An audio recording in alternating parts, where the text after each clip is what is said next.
Chris, DS Dive Service. We're on the boat Mediation. We got her pretty well cleaned up. She was definitely fouled.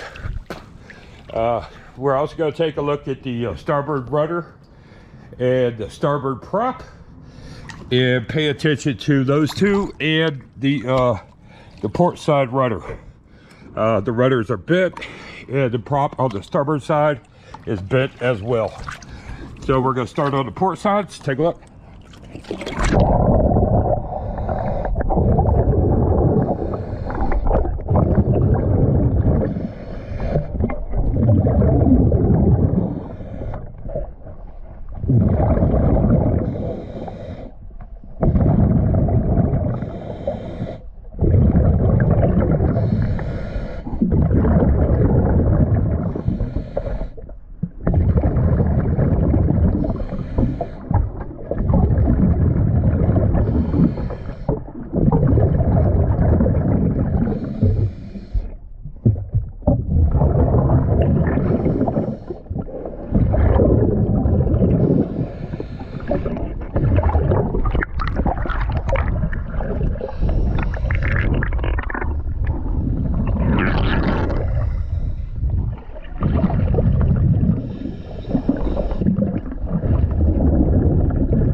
Take a look at the starboard keel, and because it's got some issues also.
Got the water lines looking pretty good on both sides. Those came out better than what I thought.